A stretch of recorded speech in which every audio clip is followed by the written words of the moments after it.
And then he made his way to Greece. He kept his identity throughout that crisis, and he documented it. And what you're going to see here is a film that he has put together from his experience in Lesbos and here in Athens.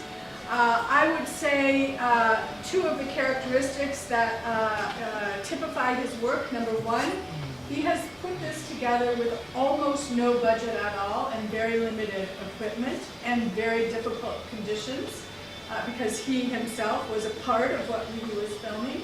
And the other thing, and it will come out loud and clear here, is his absolute commitment to human rights, to making people live up to the ideals that they proclaim, and to letting people know where there are injustices and hopefully encouraging them to action. And so that you will see that in this film of his. Thank you so much. Would you like to say anything more? First of all, thank you so much for everybody for coming, especially Ms. Kadri, Ms. Lakovi, for giving me this opportunity to screen this documentary. You can watch, and after that, you know. And I was like, okay, now what? Because I was living in Lesbos. And I was like, Lesbos is a small village. I think I cannot get what I want in my life here. So I was like, okay, I have to go to Athens. It's a big city and there's a more opportunity. But I didn't know where should I go. And I had nightmares, like almost every night, for, okay, once I get in Athens, where should I go, where should I sleep, and what's going to happen next.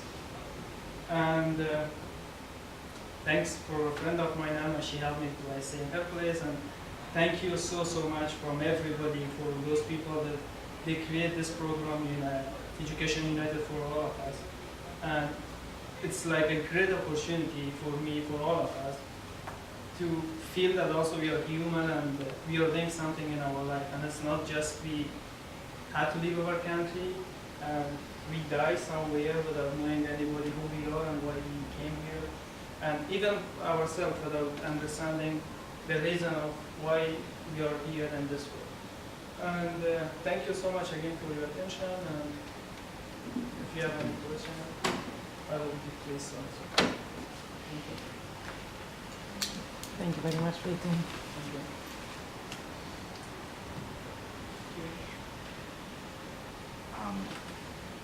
So in another country like Sweden, which has more services for refugees than Greece and where refugees want to go, do you think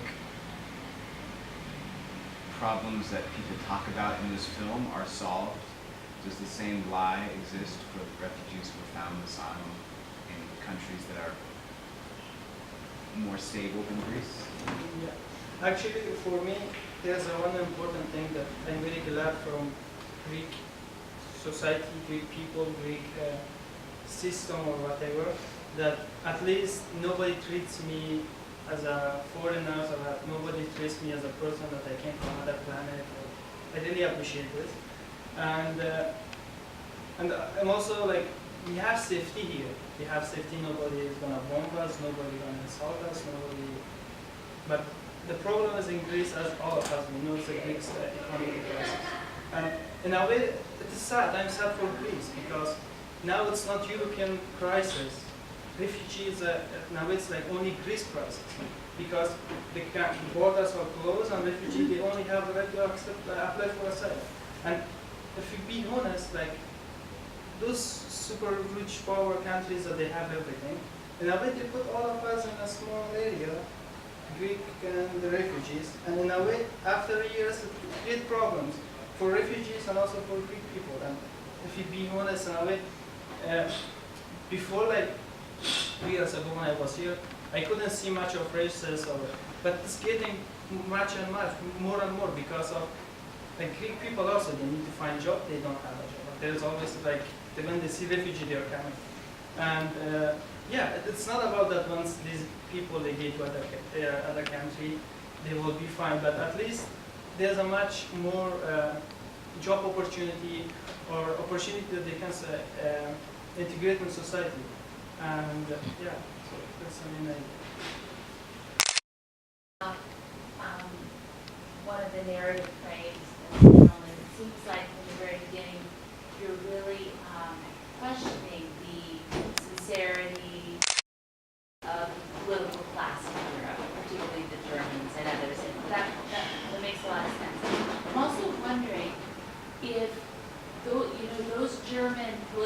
leaders or other European political leaders are responding to a lot of people in their own democracies that are very much against refugees coming in. So somebody like Angela Merkel, in another world, she might be more consistent with liberal or democratic ideas, but she's got this 50% of her country in a democratic system that really is pressuring her not to accept refugees. So I'm wondering, is the critique that you mean to make especially pointed at the political class in Europe, or is it a critique that's much broader than that? And I just wonder, you know, where the lack of action really is. Is it that is it with the kind of a lot of people in Europe that simply are turning their backs on refugees, or is it the political class in some particular way?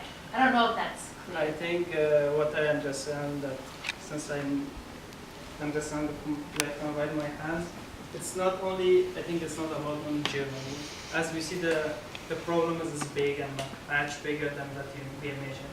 And the main that, it's not that I'm targeting only Merkel or somebody else, it's just like my ideas, just because the situation is worse, like, and it's getting worse day by day in Afghanistan, in Syria, and it is like those people, if they want, there is always if they want, they can't stop, because we see like Germany is one of the biggest countries that they were making weapons. America is one of the biggest countries that they were making weapons, and they're sending all this to our country, and so I don't know.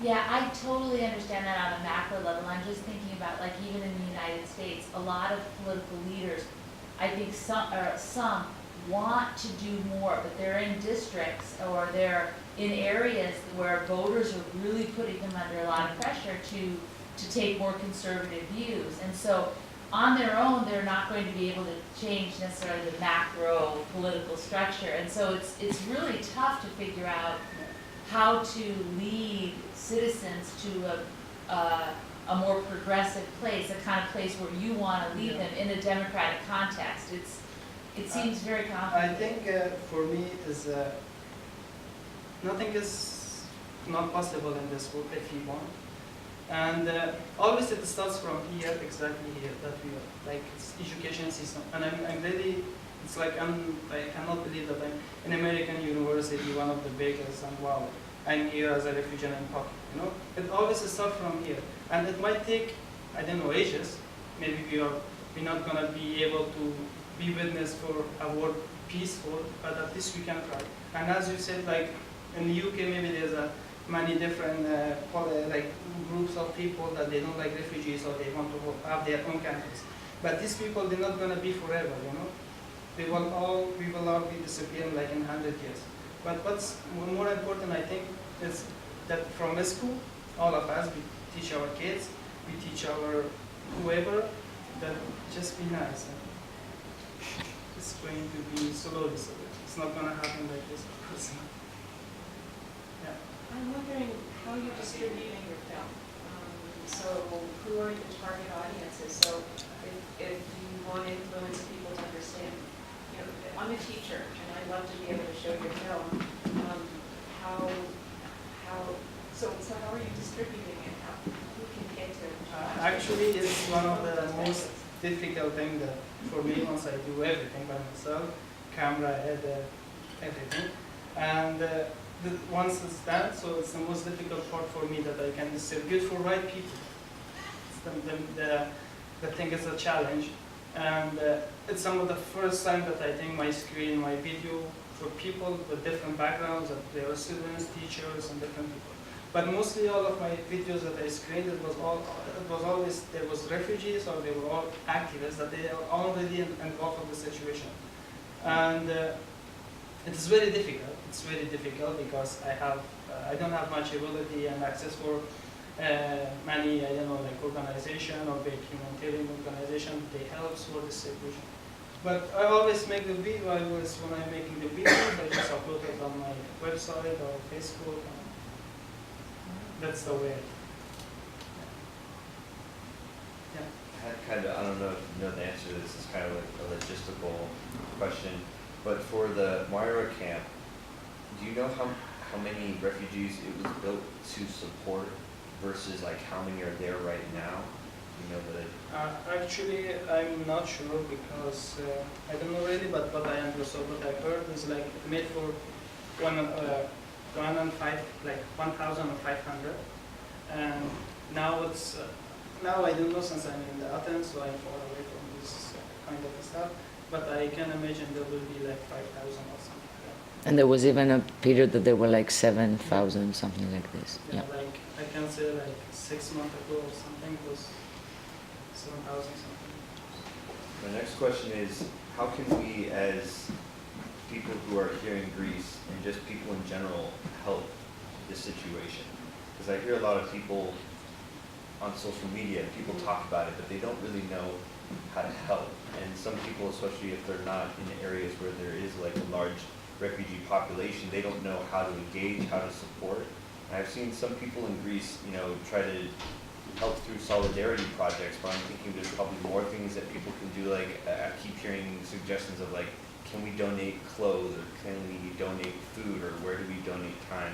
I was wondering if you have any suggestions on how people can help and support. Yeah, I think generally once it's called help, it only if it be a smile, it helps, you know.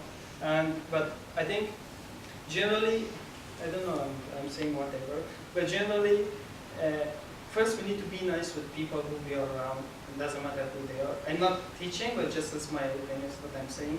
And the second is we need to target right people, which is politicians, that people that they have power.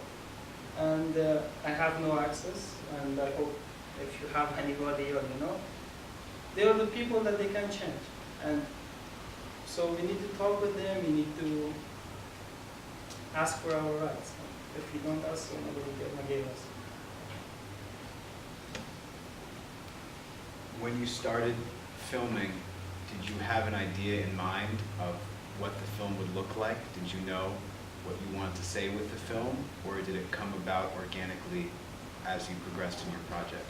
Actually, I haven't studied. I didn't study film for high school, nothing. And just for the desire that I have about film, because mostly that when I'm making the videos, documentary, I face something, and then I feel that, like, when I made this, it was just because I had to move in Athens, and because I had to sleep in the city. And so it comes in my mind that, okay, I need to make something, because it was many friends of mine, they used to come in Athens, and they went back to Lesbos, and they were fighting like situations like horrible, people on the street, there's the racket, I was afraid, I was like, oh my God, what should I do? So I only had this idea, I need to make a movie documentary about this. And slowly, so I just decided in editing. So while I was editing, I decided, okay, video should put next together. And yeah, generally I just get the idea, and then I probably while I'm filming and talking with people, so I get ideas to what should I film over and this kind of stuff. So you started filming when you found out you were going to Athens. Yeah. What are you working on now, and how has your perspective changed from this film? Actually, for this video, I'm so happy because the first time that it screens in Greece. The first time it screened in Germany, and yeah, I'm happy to screen it here for the first time. And about the new project that I'm working. It's about 50. It's called Moria 55. It was like about 7 months ago or something. There was a big fight in Moria. What was the theory behind it? They wanted to deport an African person, and then all African they stand against like police that we're not gonna let them to deport. And then so they deported many people. Even the guy you mentioned that they deport many people. So these refugees, they start protesting and like freedom. And so during this, I don't know, police, they attacked on refugees and they arrested 5 people. And all they are in prisons in different places in Greece. And yeah, so I'm going to make a video about this. I know that this documentary was released like 2 or 3 weeks ago. And when was it filmed? Yeah, I filmed this because of lack of equipment. 2016. No. Just, Yes. no, it's just I started filming once, just when I moved 11th of October for to university here. I started filming, but because of lack of equipment, so I had to wait always a month to get a camera or a computer or something. It's not a question, it's just an observation that, as you said before, everything starts from education. And I think that most of us are aware that there is a huge problem with refugees, but we're not actually aware of what is happening. I was telling to, I don't know his name, but I was telling to him that this is the first time that I actually see what's happening in there.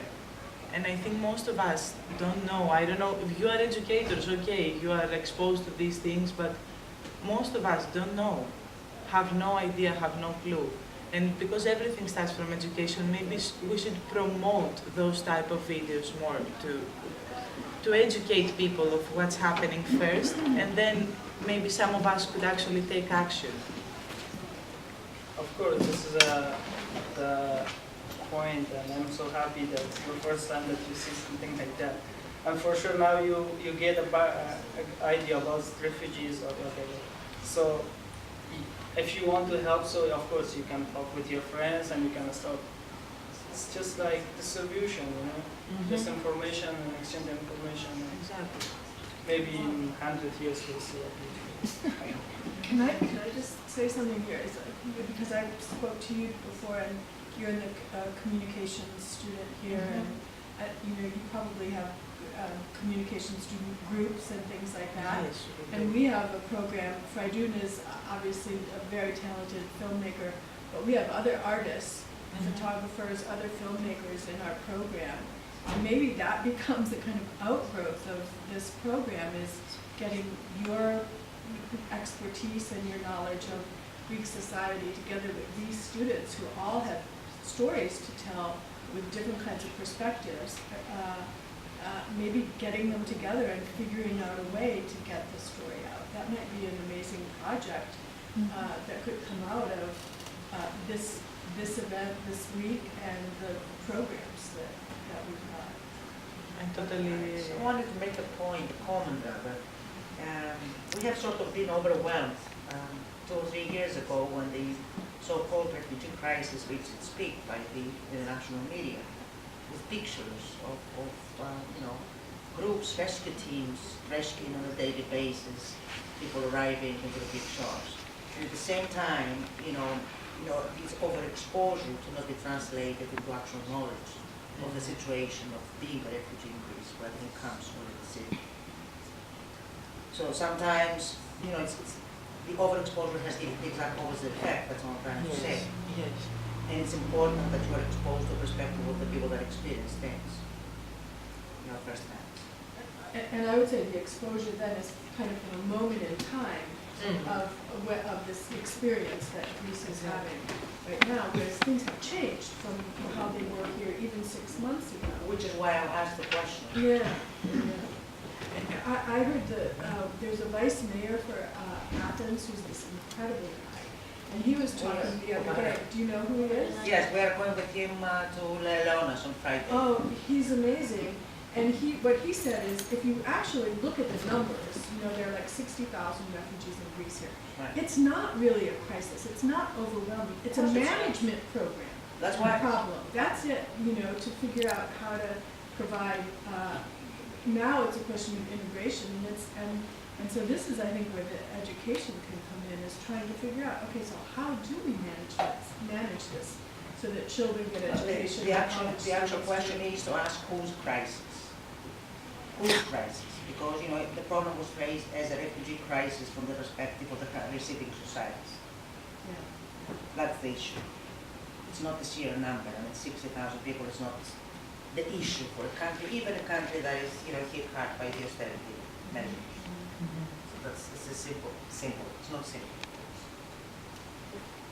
We saw that, just as an example, we saw that a lot in the United States during the 2016 presidential campaign, right? There was all this talk of Mexicans coming over the border where since 2011, we've had basically zero net migration from Mexico. It was just not true, and yet the whole campaign revolved around the idea that Mexicans were coming to the United States and taking jobs. It was just flat out wrong, and so social scientists have been saying this for years, and apparently that's not enough, you know, so trying to get the message out and is so... Well, there were lectures yesterday, and the point was kind of raised or implied, because that was not the only issue, about the construction of fear, the construction of the problem, Yes, actually. absolutely. How to frame it matters tremendously. First of all, I want to congratulate you. Can you speak up a little? Yes, I said I want to congratulate you because I think for me as well it was a first intimate experience with the whole situation. And I just want to ask you a personal question, like how do you, like what kind of vision do you have for the future? For example, if things could go the best way possible, how would they look like in about 10 years, say, for all the people that have come here? And that's the kind. Situation if situation goes well. Yeah, if everything were to go incredible, how would the situation be in 10 years? Like what would So it's just like I make example for myself. Maybe if I didn't have this opportunity to be in Deree American college, maybe next 6 years I could be addicted to pornography. But since I have this opportunity to study, I'm not gonna go and check myself. So I think it's one of the biggest changes. It's yeah, You want more education? it's the most important thing. Can you spell your name, please? F-R-I-D-O-N A. Yes.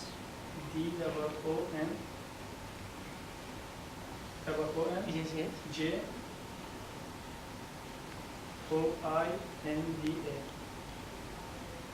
O-Y. N-D-A. Thank you. Eva, did you have a question? I was just going to comment on what you said about the whole thing with the Mexicans and all these things. They're based on our fear of the other, and I don't think we can get rid of that unless we come in contact with people. So even if I watch the video and I'm on my computer on my own, I may not feel the same way as I would feel if I was in the same room as you, who had experienced all these things. So the fact that you are given this opportunity to go to study and all that stuff, I think we should have more programs like that to integrate people into the places that we, what we do, you know? Because Greeks are very Greeks only, you know? And I don't know, I was actually surprised when you said that you don't feel that here in Greece, that you're an outsider. Because what I see in daily life is that Greeks are very isolated, very on their own, with their own people. And maybe I'm wrong about that. But I think that it's very important for the state or the government or something to implement programs where people are in the schools with the Greek children, so we're all together and are not scared of each other, not afraid of each other. Yeah, it is true, but for me, that I lived in Iran, and I was also 2 months in Turkey. If I want to compare Iranian people with, I don't want to say Iranian people, like Iranian people, with Greek people, it's totally different. You know? While I'm working, nobody's commenting, nobody's saying any words for me. And of course, racism exists everywhere, and I cannot say no because I face many times.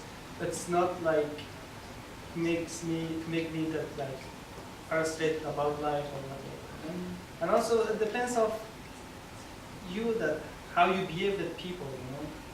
And I think it's also important. It's true what you said, Emma. I was telling you this earlier.